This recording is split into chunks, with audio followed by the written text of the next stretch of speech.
Hello students. तो बेटा आज हम लोग इलेक्ट्रॉनिक कन्फिग्रेशन देखेंगे। एटम्स एंड मॉलिक्यूल्स की सीरीज जो है स्टार्ट कर रखी है।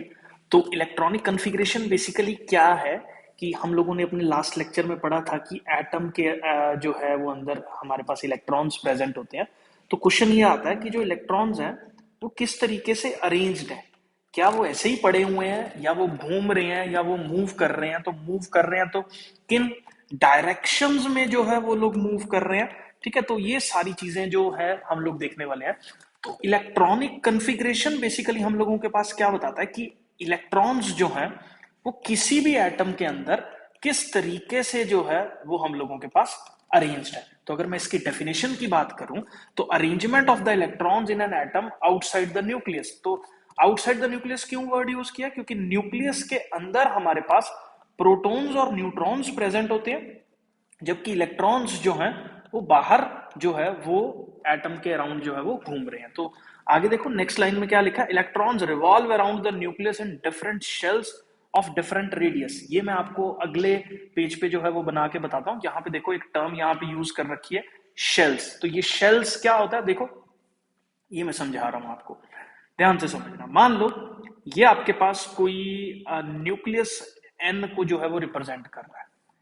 ये हमारे पास एक ऑर्बिट, जैसे अर्थ जो है वो सन के चारों तरफ घूम रही है, वैसे ही इलेक्ट्रॉन्स जो हैं वो न्यूक्लियस के चारों तरफ जो है वो क्या कर रहे हैं, घूम रहे हैं। ठीक है, तो आप थोड़ा सा ध्यान से देखो, ये मेरे पास जो यहां पे मैंने रिप्रेजेंट किया ये न्यूक्लियस को रिप्रेजेंट कर रहा है। न्यूक्लियस के अंदर तो कोई इलेक्ट्रॉन्स होते नहीं है। तो इसके बाहर ये जो मैंने दो शेल्स बनाए हैं इनको हम लोग क्या बोलते हैं, वैसे ऑर्बिट्स बोल देते हैं, या इनके लिए क्या टर्म यूज करते हैं, शेल्स। तो ये हम लोगों के पास है फर्स्ट शेल, ये हम लोगों के पास है सेकंड शेल। इसके बाहर का जो शेल बेटा होता है वो हम लोगों के पास कौन सा शेल हो जाएगा, थर्ड शेल।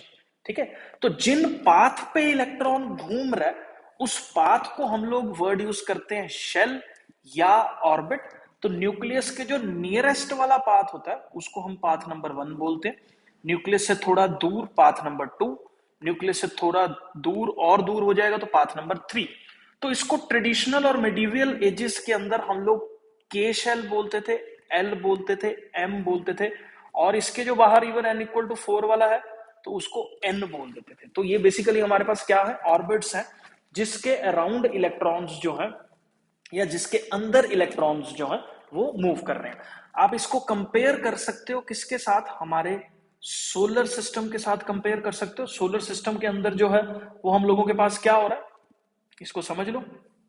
जैसे देखो हम लोगों के पास मान लो मैंने ये मान लिया कि ये हमारे पास क्या है, सन है। तो जैसे अर्थ सन के चारों तरफ जो है वो घूम रही है, तो ये इसको मैंने अर्थ मान लिया यहां पे। तो वैसे ही इसको अगर मैं कंपेयर करूं किसके साथ, इलेक्ट्रॉन्स के साथ, तो इलेक्ट्रॉन्स जो है वो सन जो है इलेक्ट्रॉन्स का कौन है, न्यूक्लियस। तो न्यूक्लियस के अराउंड जो है वो घूम रहे हैं। तो जैसे सारे प्लैनेट्स डिफरेंट ऑर्बिट्स में घूम रहे हैं, डिफरेंट पाथ पे घूम रहे हैं, वैसे ही इलेक्ट्रॉन्स भी जो है वो हमारे पास अलग अलग पाथ पे जो है वो घूमते दिख रहे हैं।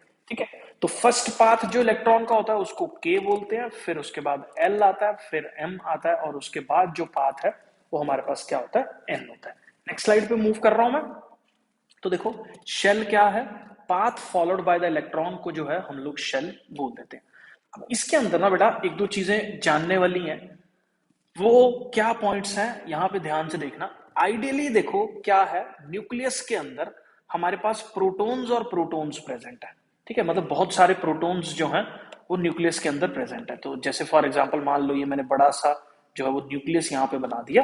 अब इसके अंदर देखो ये भी प्रोटॉन, ये भी येलो वाले जितने भी मैं सर्कल ड्रॉ कर रहा हूँ ये सारे के सारे सर्कल्स जो हैं वो प्रोटॉन्स को रिप्रेजेंट कर रहे हैं। ठीक है, तो क्वेश्चन ये खड़ा होता है कि ये न्यूक्लियस है अगर, तो इस न्यूक्लियस के अंदर जितने प्रोटॉन्स प्रेजेंट है बेटा जी वो एक दूसरे को आपस में जो है वो रिपेल क्यों नहीं कर रहे हैं। क्योंकि आइडियली देखा जाए तो पॉजिटिव पॉजिटिव चार्जेस जो है वो क्या कॉज करेंगे, रिपल्शन को जो है वो कॉज करेंगे। अब आइडियली तो प्रोटॉन प्रोटॉन एक दूसरे के साथ एग्जिस्ट ही नहीं करना चाहिए। अगर मैं कौन से फोर्सेस को कंसीडर करूं, चार्ज वाले फोर्सेस को कंसीडर करूं, और चार्ज वाले फोर्सेस को हम लोग बोल देते हैं इलेक्ट्रोस्टैटिक फोर्सेस को कंसीडर करूं, तो ये तो है हमारे पास एग्जिस्ट ही नहीं करना चाहिए, ये तो सिस्टम ही जो है वो गलत लग रहा है। तो आप अभी के लिए ना क्लास 9th के स्कोप से ये चीज बाहर है, तो इसके लिए ना एक कॉन्सेप्ट और आता है हम लोगों के पास, जिसको हम लोग बोलते हैं न्यूक्लियर फोर्सेस। ये आप क्लास 12th की फिजिक्स में थोड़ा सा इसका आइडिया जो है वो लोगे। अभी के लिए आप ये समझ लो कि इसमें इलेक्ट्रोस्टैटिक फोर्सेस ऑफ अट्रैक्शन जो है वो नहीं लग रहे हैं। इसके अंदर कौन सा फोर्स लग रहा है? न्यूक्लियर फोर्स लग रहा है, जिसमें प्रोटॉन्स कुछ न्यूट्रॉन्स में कन्वर्ट होते रहते हैं और न्यूट्रॉन्स प्रोटॉन्स में कन्वर्ट होते रहते हैं और आपस में जो है फोर्सेस को एक्सर्ट करते रहते हैं या आपस में एक दूसरे को क्या करते रहते हैं, अट्रैक्ट करते रहते हैं। ये बहुत ज्यादा स्ट्रॉन्ग फोर्सेस होते हैं हम लोगों के पास इलेक्ट्रोस्टैटिक से। न्यूक्लियर फोर्सेस जो है बहुत ज्यादा स्ट्रॉन्ग फोर्सेस जो है वो रहते हैं। बेटा आगे मैं बता रहा हूं आपको, तो ये सारा स्टेबल जो है वो कौन कर रहा है? न्यूक्लियर फोर्सेस कर रहा है, जो ओवरकम कर देता है रिपल्सिव फोर्स, जो इलेक्ट्रोस्टैटिक फोर्स या नेगेटिव नेगेटिव चार्जेस के रिपल्शन से जो हो रहा है फोर्स कॉज, उसको ओवरकम कर देता है। कौन ओवरकम कर देता है बेटा जी? न्यूक्लियर फोर्स जो है वो ओवरकम कर देता है। नेक्स्ट स्लाइड पे जो है वो मैं मूव कर रहा हूं आगे। बेटा हम लोग पढ़ेंगे ऑक्टेट रूल के बारे में। अब देखो इलेक्ट्रॉन्स का अरेंजमेंट देख रहे हैं, ऑक्ट का मतलब होता है 8। तो आप ना अपने दिमाग में एक चीज बिठा लो कि अगर मान लो ये मेरे पास कोई ऑर्बिट है जिसके अंदर इलेक्ट्रॉन्स जो है वो घूम रहे हैं, किसके अराउंड घूम रहे हैं? न्यूक्लियस के अराउंड घूम रहे हैं। तो यहां मैंने छोटा सा जो है वो क्या बना दिया, एक न्यूक्लियस बना दिया। तो ऐसा बोला जाता है कि अगर इस ऑर्बिट में 8 इलेक्ट्रॉन्स प्रेजेंट है, तो देखो कितने बना दिए, 4, ये हो गया 5, 6, 7, 8। तो 8 इलेक्ट्रॉन्स जो प्रेजेंट है अगर किसी ऑर्बिट के अंदर, तो वो बहुत ज्यादा क्या है हमारे पास, एक स्टेबल ऑर्बिट जो है वो माना जाता है। ठीक है, तो आप इसको ऐसे समझ लो कि अगर तो इस ऑर्बिट के अंदर 8 इलेक्ट्रॉन्स पूरे हैं, फिर तो ये एटम जो है वो एक स्टेबल एटम है। अगर ये 8 इलेक्ट्रॉन्स इस ऑक्टेट या ऑर्बिट में पूरे नहीं है, तो ये एटम कोशिश करेगा कि इसके 8 इलेक्ट्रॉन्स जो हैं वो आउटर शेल के अंदर क्या हो जाए, पूरे हो जाए। तो इसी को ऑक्टेट रूल बोलते हैं कि अगर किसी ऑर्बिट में 8 इलेक्ट्रॉन्स जो हैं वो प्रेजेंट है तो वो बहुत ज्यादा स्टेबल होता है, उसको ऑक्टेट रूल बोल देते हैं। एक बार डेफिनेशन नोट कर लो आप यहां से, atoms having 8 electrons in the outermost shell are extra stable. If the atom is not having 8 electrons, the outer shell then tries to achieve the octet configuration by gaining or losing the electrons. जो जैसे for example मान लो किसी octet के अंदर कितने electrons present है, मैं यहां लिख रहा हूं, मान लो 7 इलेक्ट्रॉन्स प्रेजेंट है, तो ये कोशिश करेगा बेटा ये वाला एटम की 1 इलेक्ट्रॉन गेन करके 8 बना दो। ठीक है, अगर मान लो जो है वो एक एक्स्ट्रा इलेक्ट्रॉन प्रेजेंट है, जैसे जो है एक ऑर्बिट में 8 थे और एक जगह 1 है, तो ये लूज कर देगा। मतलब गेन और लूज ये कैसे कर देगा, ये मैं सारी डिटेल में अभी सारा जो है कॉन्सेप्ट डिस्कस कर रहा हूं। तो मेन आप अपने दिमाग में एक चीज बिठा लो कि 8 कॉन्फ़िगरेशन को जो है वो ये अचीव करने की कोशिश जो है वो कर रहे हैं। आई होप बेटा जी ये क्लियर है। अब इसके अंदर बेटा एक चीज और आपको जो है वो जाननी है, वो मैं यहाँ पे जो है वो बता देता हूँ नेक्स्ट स्लाइड के अंदर। इलेक्ट्रॉनिक कॉन्फ़िगरेशन लिखने से पहले ध्यान से देख लेना बेटा। तो इसका जो बेटा न्यूक्लियस के जस्ट पास वाला ऑर्बिट होता है ना, जिस ऑर्बिट का नाम मैं यहाँ पे ऑर्बिट नंबर 1 बोल रहा हूँ, ये मान लो ऑर्बिट नंबर 1 है जिसको हम लोग के बोल देते हैं, और ये एल है।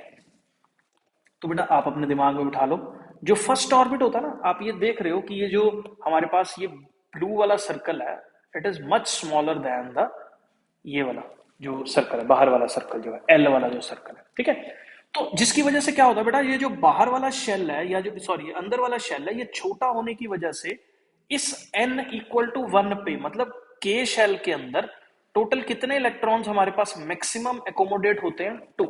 मतलब n इक्वल टू 1 में, n इक्वल टू 1 का मतलब है फर्स्ट ऑर्बिट के अंदर या के शेल के अंदर जो है वो हम लोगों के पास 2 इलेक्ट्रॉन्स होते हैं जो कि स्टेबल है।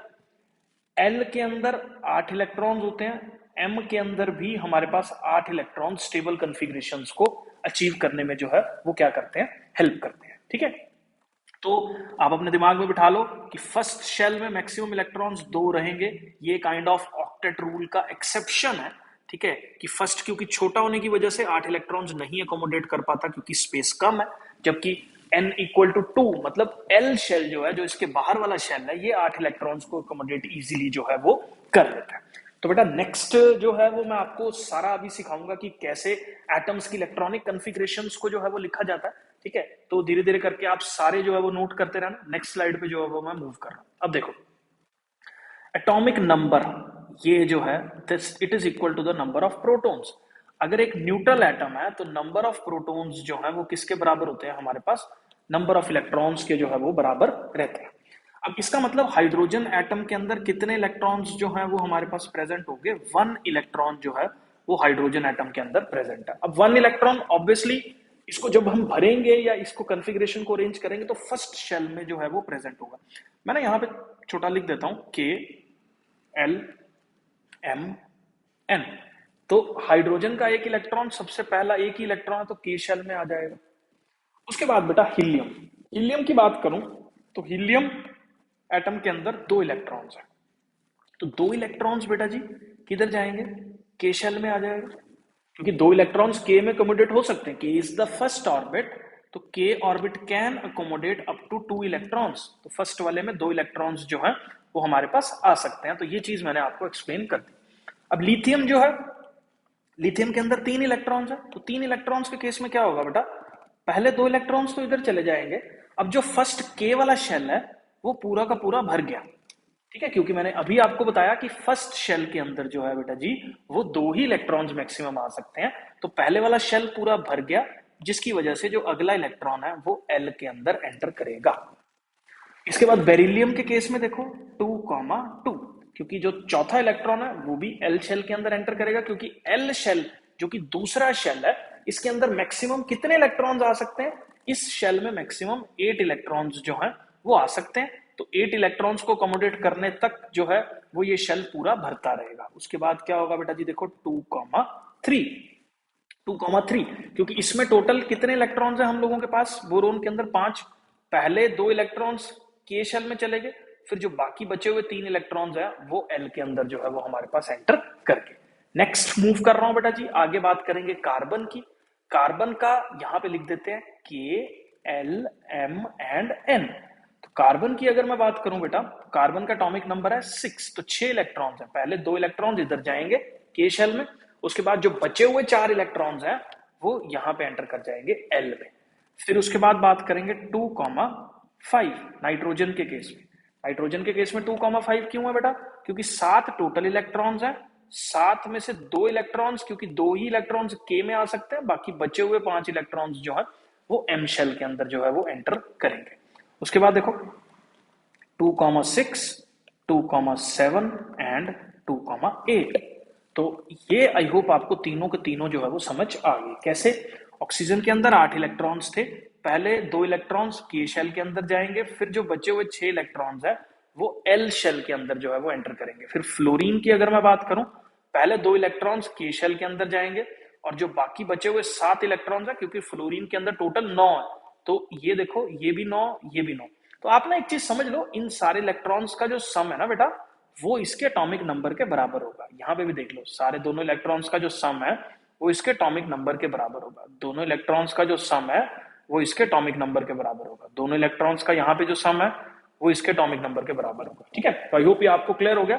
तो यहाँ पे देखो, जैसे नियॉन का 8वां इलेक्ट्रॉन जो है वो यहां भर जाएगा, तो ये अब इसका ऑक्टेट रूल जो है वो यहाँ पे अचीव हो गया।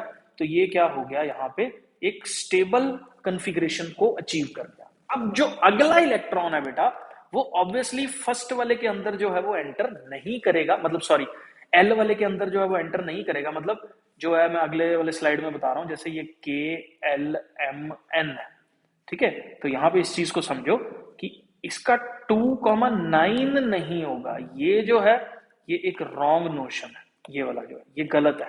9 जो है वो यहाँ पे हम लोगों के पास अचीव नहीं हो सकता, क्योंकि मैक्सिमम 8 इलेक्ट्रॉन्स जो हैं वो इसके अंदर आएंगे। तो मैं इसको यहां से हटा रहा हूं, तो 2, 8, अब जो एक इलेक्ट्रॉन बचा, क्योंकि देखो टोटल इलेक्ट्रॉन्स 8 होने चाहिए, 11 होने चाहिए सॉरी, तो 10 यहाँ पे आगे, एक बचा, ये अगले शेल में चला जाएगा। शो सिंपल, ठीक है। तो आगे देखो बेटा जी, इसके अंदर अगर मैं आगे बात करूं तो ये क्या हो जाएगा, 2,8,2, 2,8,3, 2,8,4, 2,8,5।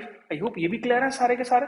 कैसे, देख लो, मैग्नीशियम में 12 इलेक्ट्रॉन्स थे, पहले 2 इलेक्ट्रॉन्स जाएंगे के में, फिर जाएंगे 8 इलेक्ट्रॉन्स एल में, फिर जो बचे हुए 2 इलेक्ट्रॉन्स हैं वो कहाँ जाएंगे, m में जाएंगे। अब ये वाले शेल के अंदर भी मैक्सिमम कितने इलेक्ट्रॉन्स हमारे पास आ सकते हैं, 8 इलेक्ट्रॉन्स जो है वो इसके अंदर ऑक्टेट रूल को कंप्लीट करने के लिए आपको डालने हैं, ठीक है। तो यहाँ पे देखो एल्यूमिनियम के केस में 13 है तो 10 तो इन दोनों में चले गए, बाकी 3 बाहर। फिर सिलिकॉन में 14 है तो 10 तो यहाँ चले गए, बाकी 4 बाहर। फिर फास्फोरस में 15 है, 10 तो यहाँ चले गए, फिर 5वां बाहर। अगले उस पे आ रहे हैं, आगे देखो बेटा इसके अंदर क्या होगा। आप यहाँ पे खुद सोचो जरा, 16 एटॉमिक नंबर है इसका। 16 एटॉमिक नंबर है तो क्या होगा, पहले 2 इलेक्ट्रॉन्स, फिर उसके बाद 8, फिर उसके बाद कितने बचे, 6 बच गए। तो 6 यहाँ आ गए, क्योंकि देखो इन टोटल का सम जो है वो 16 के बराबर होना चाहिए। तो पहले शेल में 2 इलेक्ट्रॉन्स, फिर 8 इलेक्ट्रॉन्स, और फिर जो है वो 6 इलेक्ट्रॉन्स जो बचेंगे वो इस वाले शेल में जो है वो एंटर कर जाएंगे, ठीक है। नेक्स्ट स्लाइड पे मूव कर रहे हैं, नेक्स्ट क्वेश्चन पे मूव कर रहे हैं, सॉरी। तो ये क्या हो जाएगा 2,8,7, ये क्या हो जाएगा हम लोगों के पास 2,8,8। अब देखो इसका भी ऑक्टेट कंप्लीट हो गया। यहाँ पे क्लोरीन के केस में यहाँ पे 7 इलेक्ट्रॉन्स क्यों आए, क्योंकि 10 तो इधर चले गए, जो बाकी 7 बचे वो बाहर वाले शेल में आ गए। फिर 18 वाले में देखो 2 8 8 यहाँ पे भर गए, ठीक है। तो ये पूरा का पूरा फिल हो गया। अब ये देखो ये वाला ऑक्टेट इसका कंप्लीट हो गया, ये खुश है, ये स्टेबल है, ये जो है हमारे पास एक स्टेबल कन्फिग्रेशन को जो है वो अचीव कर गया, क्योंकि इसका ऑक्टेट जो है वो हमारे पास क्या हो गया, कंप्लीट हो गया। अब इसका ऑक्टेट कंप्लीट हो चुका है, ऑक्टेट कंप्लीट हो चुका है, तो इसका जो नेक्स्ट इलेक्ट्रॉन है बेटा जी वो किधर एंटर करेगा, ऑब्वियसली बाहर वाले में, ठीक है। उसके बाद कैल्शियम का जो इलेक्ट्रॉन है वो 2,8,8,2। तो इस तरीके से जो है वो हमारे पास इलेक्ट्रॉनिक कन्फिग्रेशंस जो है, मतलब इलेक्ट्रॉन्स के अरेंजमेंट्स जो है वो लिखे जा रहे हैं, ठीक है। आई होप बेटा जी आपको क्लियर है। अब मैं ना आपको जैसे मैंने अभी लास्ट एलिमेंट किया कैल्शियम, अब मैंने इसको ड्रॉ करके बताता हूँ ये वाले सारे अरेंजमेंट को। कैल्शियम का एटॉमिक नंबर बेटा शायद सबको याद हो गया हो, लास्ट 2 वीडियोस आपने देख ली होंगी, तो 20 होता है। तो इस 20 वाले इलेक्ट्रॉनिक कन्फिग्रेशन को मैं बना के बता रहा हूँ। ये है मेरे पास न्यूक्लियस, ये हो गया बेटा जी इसका फर्स्ट शेल, ये वाला, ये हो गया इसका हमारे पास सेकंड शेल, ये बन गया इसका हमारे पास क्या, थर्ड शेल बन गया। और इसके बाद जो आउटर शेल है बेटा जी वो यहाँ पे हम लोगों ने इसके साथ बना दिया, और ये आउटर शेल जो है वो यहाँ पे हमारे पास फॉर्म हो गया, ठीक है। तो आई होप ये क्लियर है। इसके बाद देखो जो ये के शेल है हमारे पास, इसकी इलेक्ट्रॉनिक कन्फिग्रेशन क्या थी, 2,8,8,2। कैसे, पहले में 2, फिर 8, फिर 8, फिर 2, 20 हो गए टोटल। यहाँ पे होगा क्या, ध्यान से देखना, फर्स्ट शेल के अंदर 2 इलेक्ट्रॉन्स जो हैं वो घूम रहे हैं। This is how electrons are arranged in the K. फिर एल, फिर एम, और फिर क्या लास्ट में एन। फिर अगले वाले के अंदर 1 2 3 4 5 6 7 और 8 इलेक्ट्रॉन्स जो हैं वो क्या है, अरेंज्ड है। तो ये सारे 8 के 8 इलेक्ट्रॉन्स जो है वो के शेल के अंदर घूम रहे हैं। आगे बात करूं, फिर 1 2 3 4 5 6 7 8 इलेक्ट्रॉन्स जो है वो यहाँ पे भी अरेंज्ड है। एम शेल के अंदर भी 8 है, देखो ये था मेरे पास के एल एम एन। फिर जो लास्ट वाला शेल है उसके अंदर हमारे पास सिर्फ 2 ही इलेक्ट्रॉन। तो this is the arrangement of electrons in an atom. तो एटम के अंदर जो इलेक्ट्रॉन्स हैं वो इस तरीके से घूम रहे हैं। फर्स्ट शेल में 2 घूम रहे हैं, फिर 8, फिर 8, फिर 2। आपको जो है बेटा क्लास 9th के अंदर एटॉमिक नंबर 1 से लेके 20 तक ही करनी है इलेक्ट्रॉनिक कन्फिग्रेशन। इसके आगे की जो इलेक्ट्रॉनिक कन्फिग्रेशन है वो हम लोग क्लास 11th के अंदर जो है वो सेकंड चैप्टर आता है हमारे पास, स्ट्रक्चर ऑफ एटम, उसके अंदर जो है हम लोग बहुत ज्यादा डिटेल में करेंगे, ठीक है। यही सेम एक्सटेंडेड वर्जन है इसका, ठीक है, काफी ज्यादा डिटेल में है।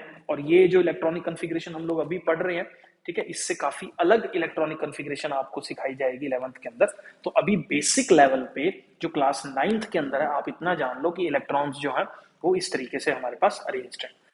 अब बेटा एक चीज और मैं आपको बता देता हूं इलेक्ट्रॉन्स के अरेंजमेंट के अंदर, कि मैक्सिमम नंबर ऑफ इलेक्ट्रॉन्स कितने हो सकते हैं एक शेल के अंदर। तो नंबर ऑफ इलेक्ट्रॉन्स एक शेल के अंदर is equal to 2 times n square. इसको लर्न करने का तरीका देख लो, अगर n की वैल्यू 1 है मतलब फर्स्ट शेल है, तो कितने इलेक्ट्रॉन्स हो सकते हैं, 1 का square which is equal to 2। अगर n की वैल्यू 2 है तो कितने इलेक्ट्रॉन्स हो सकते हैं? 2 का स्क्वायर दैट इज 8। अगर n की वैल्यू 3 है तो 2 इंटू 2 की power 3 which is equal to, यहाँ पे हम लोगों के पास 8 टू जा 16। अगर n की वैल्यू 4 है तो 2 इंटू 2 की power 4 that is equal to 32। तो बेटा देखो, ये है हमारे पास maximum number of electrons k में, l में, m में और n में। लेकिन आपके दिमाग में तुरंत से क्वेश्चन आ गया होगा कि सर ने तो यहां तक तो ठीक करवाया, उसके बाद यहाँ पे 8 के बाद 9 नहीं किया, 8 के बाद अगले शेल पे जो है सर मूव कर गए। तो बेटा इन क्वेश्चंस के आंसर जो है वो हमारे पास ये मैक्सिमम नंबर ऑफ इलेक्ट्रॉन्स का जो कॉन्सेप्ट है वो एकदम करेक्ट कॉन्सेप्ट है। इसके अंदर जो है वो 2n स्क्वायर इलेक्ट्रॉन्स ही प्रेजेंट होते हैं। लेकिन हमारा जो इलेक्ट्रॉनिक कॉन्फ़िगरेशन का अरेंजमेंट है जिसके अंदर n इक्वल टू 3 में 16 इलेक्ट्रॉन्स आते हैं, ये क्लास 11th के अंदर आप लोग पढ़ोगे। अभी के लिए आप इतना जान लो कि जो ऑक्टेट रूल है वो यहाँ पे भी वैलिड है। 8 इलेक्ट्रॉन्स के बाद एक्चुअल में जो इलेक्ट्रॉन है वो फोर्थ शेल में जंप कर जाता है। लेकिन क्लास 9th के अंदर जो है वो हम लोग इस डिटेल को डिस्कस नहीं कर रहे हैं, ठीक है। बट ये क्वेश्चन कई बार पेपर में आ जाता है कि मैक्सिमम नंबर ऑफ कितने इलेक्ट्रॉन्स जो है वो हमारे पास प्रेजेंट हो सकते हैं किसी भी शेल के अंदर। तो उसका फॉर्मूला 2n स्क्वायर के बराबर जो है वो होता है। हमारे पास 1 से लेके 20 तक जो इलेक्ट्रॉनिक कॉन्फ़िगरेशन थी वो भी मैंने आपको बता दी, इलेक्ट्रॉन्स का पूरा नंबर बता दिया, ये सारी चीजें हम लोग डिस्कस कर चुके हैं। अब अगले लेक्चर में जो है वो मैं वैलेंसीज और बाकी कंपाउंड्स के फॉर्मेशंस की, आयंस की बात जो है वो करता रहूंगा। सारी सीरीज में कंप्लीट करूंगा। अगर आपको मेरा वीडियो अच्छा लग रहा है तो प्लीज अपने फ्रेंड्स के साथ शेयर करें, लाइक करें और सब्सक्राइब जरूर कर दीजिए। Thank you.